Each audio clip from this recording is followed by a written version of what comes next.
너 차는 정했어? 아빠가 돈 보태줄 테니까 좋은 거 사라고 하더라. 에이, 됐어. 그냥 적당한 거 타고 다니면 돼. 나한테 여윳돈으로 3천만 원 정도 있으니까 그 안에서 고르는 중이야. 요즘 3천이면 작은 것밖에 못 사잖아. 어차피 너 내년이면 여자친구랑 결혼도 할 거라면서. 그럼 1, 2년 안에 아이 생길 거고 그때 가면 차가 작아서 새로 바꿔야 해.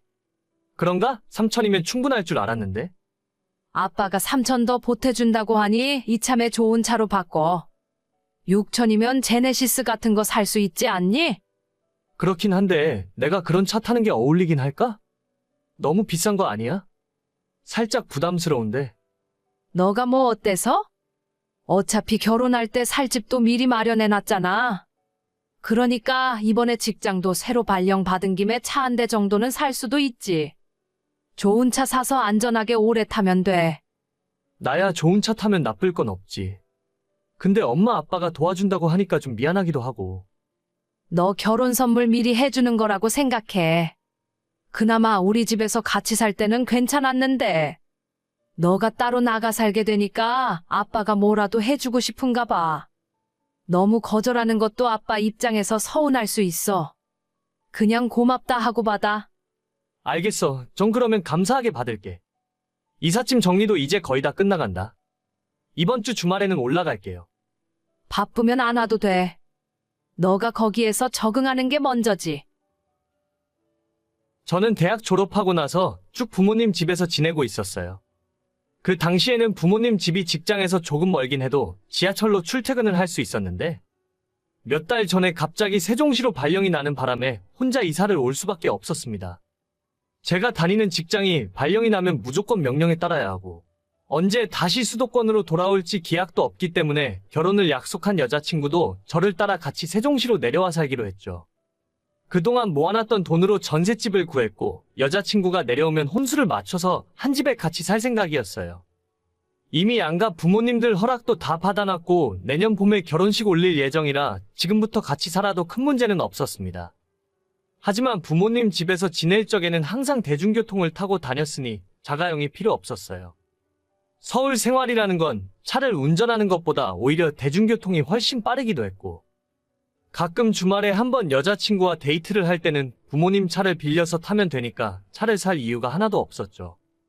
그래서 돈도 더 많이 모을 수 있었던 것 같은데 지방에서 살게 되면서 차가 없으면 불편한 점이 너무 많았습니다. 집을 구하고 남은 돈이 3천 정도 있었기 때문에 이 돈으로 차를 알아보고 있었는데 부모님이 지원을 해주셔서 조금 더 크고 좋은 차를 사게 되었습니다. 나중에 결혼하고 아이 태어나면 셋이 타도 될 만한 튼튼한 차를 사라고 해서 제네시스를 알아보다가 외제차 브랜드에서 SUV를 6천만 원 조금 넘게 주고 구입했어요. 제 능력으로 너무 비싼 차를 사는 것 같긴 했지만 그래도 할부 없이 전부 현금을 주고 사는 거니까 괜찮겠다 생각했습니다. 문제는 이 차를 타고 출근을 한 뒤로 직장에서 예상치 못한 견제가 들어오기 시작했어요. 저기 직원 주차장에 못 보던 외제차가 있네. 누구 차야? 왜 대답이 없어? 누구 차 새로 뽑았어? 김 과장이야? 저는 아닙니다. 그럼 누구야? 이대리야? 아니면 다른 부서 사람인가? 아까 아침에 보니까 신주임이 차 타고 출근하는 것 같던데. 신주임, 차 새로 뽑은 거 아니야? 네, 네, 맞습니다. 원래 제 차가 없었는데 여기로 발령받으니까 차가 필요하더라고요. 지난주에 차가 나와서 오늘 처음 타고 나왔습니다. 그렇구만. 신주임 집이 좀 사나 보네. 우리 회사 주임 월급이 그렇게 많은 건 아니잖아. 아니요, 그런 게 아니라 내년에 결혼할 예정이라서 부모님이 도와주셨습니다. 아이 생기면 튼튼한 차가 필요할 거라면서요. 요즘 국산차도 참 튼튼하게 잘 만들던데. 젊은 사람들은 무조건 외제차라면 환장을 하는 게 문제야. 그거 얼마 주고 샀어? 저는 잘 모르겠습니다. 제가 검색해봤더니 6천만 원 조금 넘는 것 같네요. 신주임 돈 많네? 우리 중에 차가 제일 좋아? 죄송합니다. 그런 의도는 아니었는데. 죄송할 게 뭐가 있어? 자기가 여유 있고 자기 돈으로 외제차 산다는데 그걸 누가 뭐라고 해? 나 그렇게 꼰대 같은 사람 아니야. 역시 결혼 안 한 사람들은 하고 싶은 거 다 하면서 산다니까. 김 과장, 우리도 결혼만 안 했으면 벤츠 포르쉐 다 타고 다녔을 텐데. 그렇지 않아? 맞습니다. 저도 10년 된 중고차 안 타고 다녔죠. 애들 크면서 돈 들어갈 곳은 넘쳐나지. 와이프는 맨날 돈 더 벌어오라고 난리지. 외제차까진 바라지도 않으니까 국산이라도 새 차로 뽑았으면 바랄 게 없겠네요. 그래, 결혼한 사람들은 다 똑같다니까. 신주임은 아직 총각이라 혼자 벌어서 혼자 쓰잖아. 요즘은 카푸어다 뭐다 해서 돈 벌면 외제차 뽑아서 할부금 낸다 하더라고. 신주임도 할부로 샀어? 아, 아니요. 저는 전부 현금 주고 샀습니다. 할부 별로 안 좋아해서요. 뭐, 6천만 원 넘는 차를 현금 주고 샀다고? 우리 신주임 그 나이에 참 대단하네. 아닌가? 부모님이 대단하신가? 그런 거 아닙니다. 그냥 다들 평범하세요. 평범한 사람이 어떻게 30대의 외제차를 타? 로또라도 된 거야? 부장님도 그랜저 타는데 새파란 젊은 사람이 외제차 뽑을 생각을 했어? 어허, 이 사람아.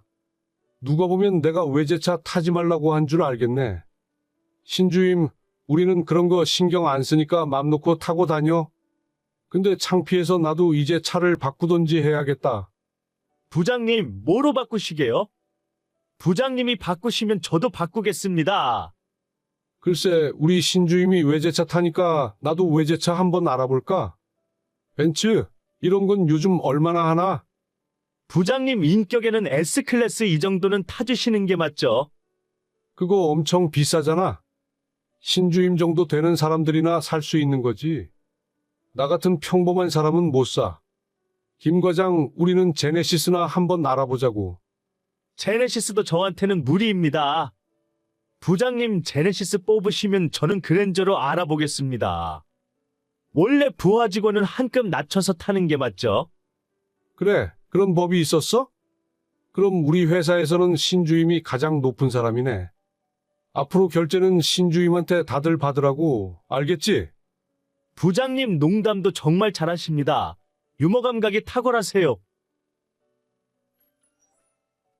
진짜 듣자 하니 유치해서 같이 못 놀아주겠더라고요. 제 차가 엄청 대단한 브랜드의 외제차도 아니고 아이 낳으면 새 식구 타고 다닐 만한 적당한 크기의 SUV입니다. 도저히 업무를 하기에 불가능할 정도로 차 이야기를 계속하길래 저 대화 내용 그대로 캡처해서 본사 인사과에 직장 내 괴롭힘으로 신고해버렸어요. 부장이랑 과장은 둘 다 징계 처분을 받았고 저는 본사와 계속 이야기 중이긴 한데 조만간 여기 발령 끝내고 다시 서울로 올라가게 될 것 같아요. 누가 무슨 차 타고 다니는지가 왜 그렇게 중요한지도 모르겠고 제가 할부로 사든 부모님 돈으로 사든 무슨 상관이라 저러는지 이해를 못하겠습니다. 그래도 본사의 빠른 조치 덕분에 저 인간들이랑 오래 같이 일하지 않아도 되는 건 정말 다행이네요. 수준 떨어지고 못난 인간들 옆에 있다 보면 저도 멍청해질까봐 불안했는데 잘 됐어요.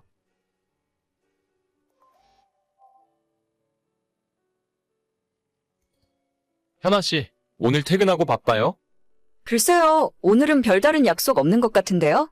사장님 왜요? 저녁에 야근해야 할 일이 있나요? 아니, 그런 건 아닙니다.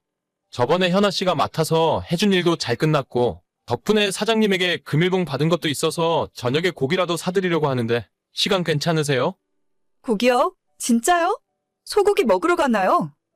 현아 씨가 원하면 소고기 먹으러 가죠, 뭐. 어차피 둘이 먹는데, 한우 먹어요. 저희 단둘이요? 다른 분들은 아무도 안 가시나요? 네, 사장님께서 현아 씨 칭찬하면서 맛있는 거 사주라고 하셨거든요. 둘이 먹으면 한우 먹을 수 있는 돈인데, 여럿이서 가면 삼겹살 먹어야죠, 뭐. 그럼 이번에만 둘이서 몰래 가도 되겠죠?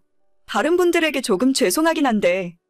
어차피 다음 주에 전체 회식할 테니까 다른 사람들은 그때 삼겹살 먹으면 돼요. 걱정하지 말고 한우 먹으러 가시죠. 그래야 저도 사장님에게 현아 씨 맛있는 거 사줬다고 이야기할 수 있으니까요. 알겠습니다. 그럼 이따 퇴근하고 뵙겠습니다. 그래요. 저녁에 요 근처에 있는 고깃집으로 갈 테니까 내 차로 이동해요. 저는 27살이고 직장 때문에 혼자 자취하고 있는 미혼 여자입니다. 이제 와서 생각하면 한우에 눈이 멀어서 그런 선택을 하면 안 됐어요. 저는 대학 졸업하자마자 지금 이 직장에 들어와서 일을 시작했고 이제 2년 조금 넘었네요. 3년 전부터 사귀는 남자친구가 있지만 둘 다 결혼 생각은 아직이에요. 저랑 저녁 같이 먹자고 했던 차장님은 나이도 40대 후반이고 아이가 둘 있는 유부남입니다. 평소에 회사에서 말씀도 별로 없는 조용하신 분인데 모든 직원들에게 존댓말을 해주시며 매너가 좋으셔서 여직원들 사이에서 평판이 좋으세요.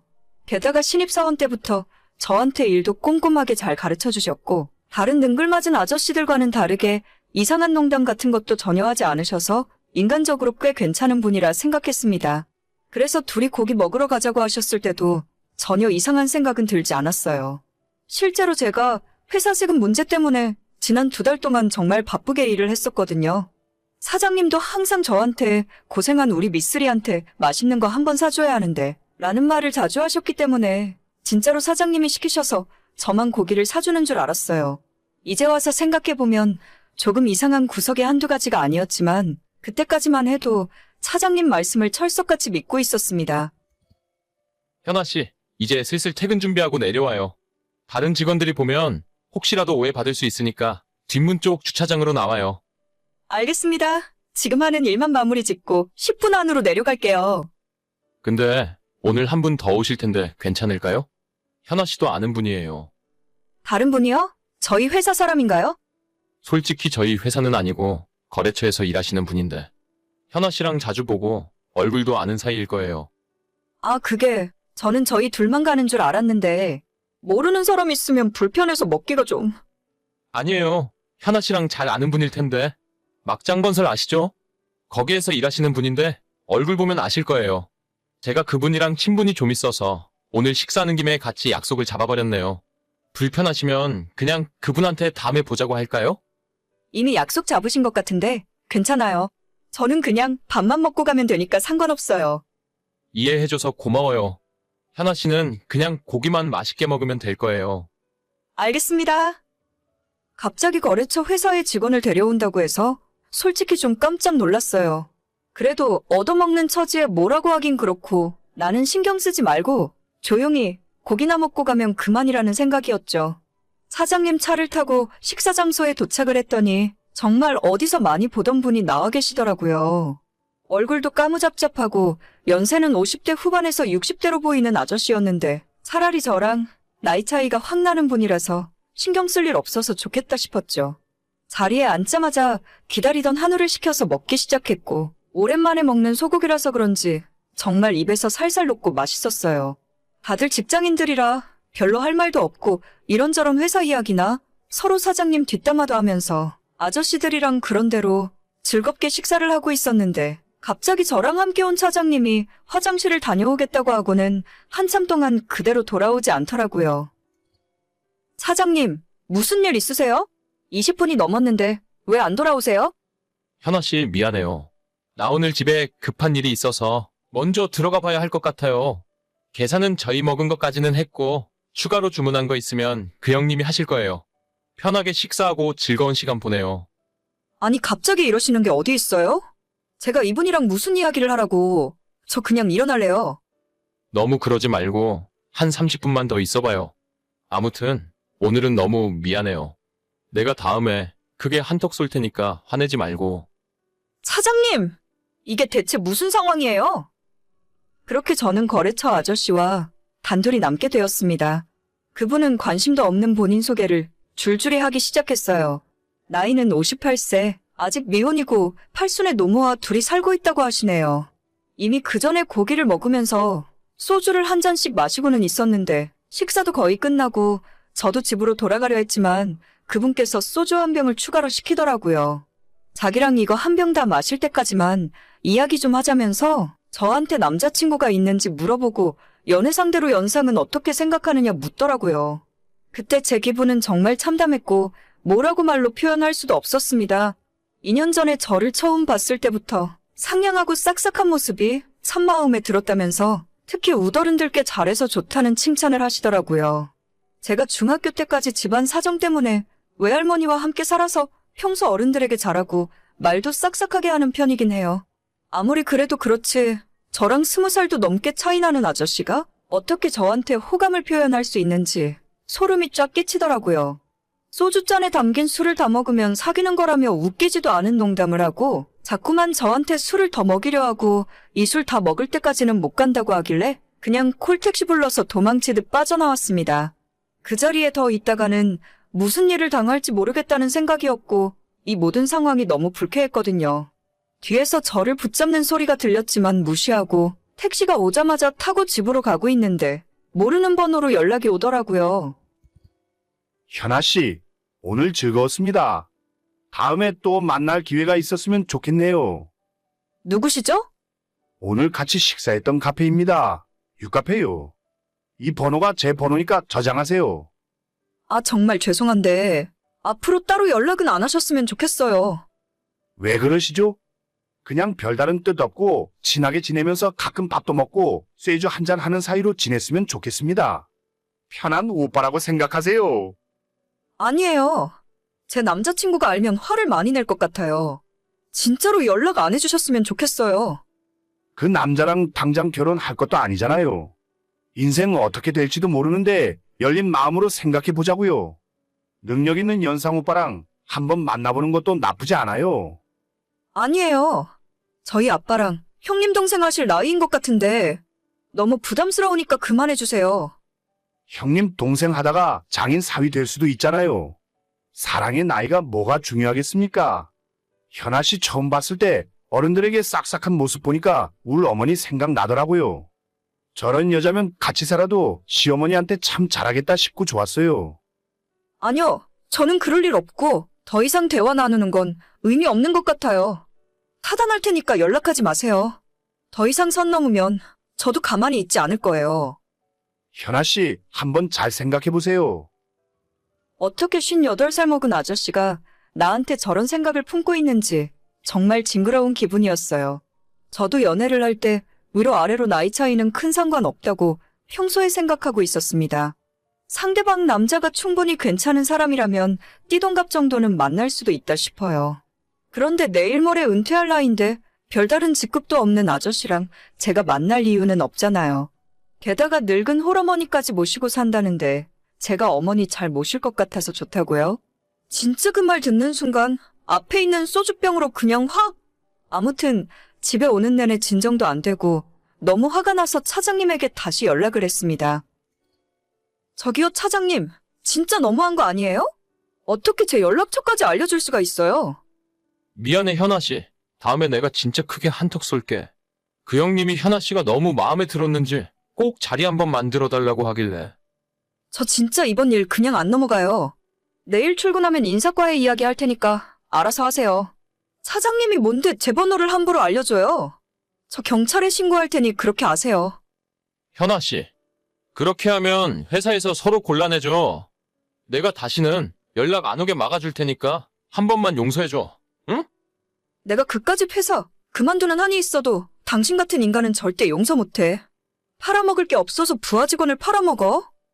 현아 씨, 내가 진짜 미안해. 어떻게 보상을 하면 좋을까? 다음 날 출근했는데 차장이 저를 탕비실로 따로 부르더군요. 제 앞에서 무릎 꿇고 절대 인사과엔 이야기하지 말아달라는데 순간 그 모습 보니 마음이 조금 약해졌어요. 사과의 의미로 100만 원을 제게 주고 앞으로 절대 그 아저씨에게서 연락 안 오게 해주겠다는데 일단 한번 속는 셈 치고 그 말을 믿기로 했어요. 지금 다니는 회사가 살고 있는 집에서 가깝기도 하고 솔직히 이만한 직장 구하기 쉽지 않거든요. 마음 같아서는 경찰도 부르고 인사과의 이야기에서 홍구멍을 내주고 싶지만 괜히 저까지 불이익 당할 것만 같고 일 커지게 만들고 싶진 않네요. 그날 점심시간에 차장님이 바로 제 통장으로 100만 원을 입금해 주었고 일단 그거 받고 참기로 했어요. 만약 또 그 아저씨한테 한 번이라도 연락이 온다면 그땐 참지 않고 바로 신고해버릴 겁니다. 너무 쪽팔린 일이라서 남자친구는 물론 주변에 아무한테도 이야기 못했어요.